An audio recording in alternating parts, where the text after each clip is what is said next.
Fetálna medicína je špecifická časť gynekológie a pôrodníctva, ktorá má v portfóliu starostlivosti plod vnútri maternice.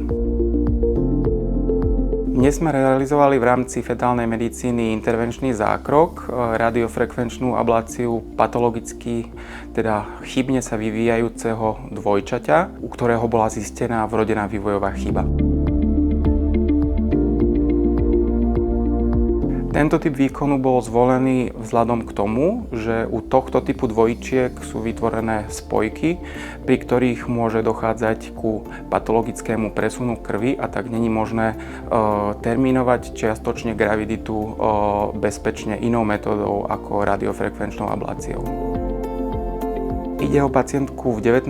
týždni gravidity, kde po amniocentéze a ultrazvukových vyšetreniach bolo u plodu B, dvojčaťa B, zistená vrodená vývojová chyba nezlučiteľná so životom. V prípade nedostupnosti inštrumentária alebo prístroja na radiofrekvenčnú abláciu prichádza do úvahy monitoring patologicky sa vyvíjajúceho plodu s adekvátnymi vyššími rizikami aj pre zdravý plod.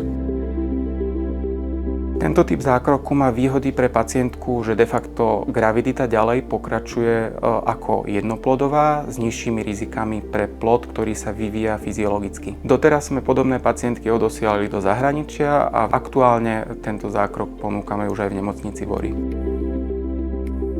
Samotný prístroj je generátor radiofrekvenčného pulzu, čiže určitej formy energie, ktorý disponuje špeciálnou sondou, ktorá sa zavádza do patologicky sa vyvíjajúceho plodu. Konkrétne tu máme teraz radiofrekvenčnú sondu, ktorá sa používa na selektívnu abláciu monochoriálnych dvojčiek. Na základe aktivácie radiofrekvenčnej energie selektívne bezpečne preruší patologicky vyvíjajúci sa plod.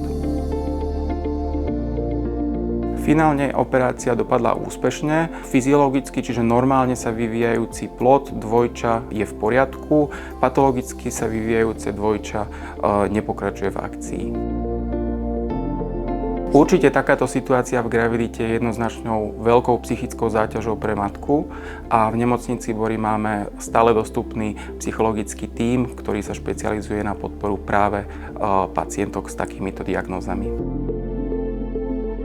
V rámci vedenia gravidity v ambulancii pre rizikovú graviditu poskytujeme zdravotnú starostlivosť pre rodičky s nepriaznivou pôrodníckou históriou, predčasným pôrodom v minulosti, rizikom preeklampsie. Taktiež sú vedené gravidity cukrovkou v tehotnosti, či už diabetom prvého typu alebo gestačným diabetom v spolupráci s diabetológom v ambulanciách nemocnice Bory. Takisto tehotnosti, ktoré majú pridružené ochorenia, ako je skleróza multiplex, myasténia gravis, prípadne epilepsia v spolupráci s neurologom. Po presťahovaní pracoviska Cinre sme konfrontovaní aj s rodičkami, ktoré podstúpili trombolytickú liečbu, prípadne sú na antiagregačnej liečbe, vyžadujú konziliárnu starostlivosť aj gynekologa pôrodníka.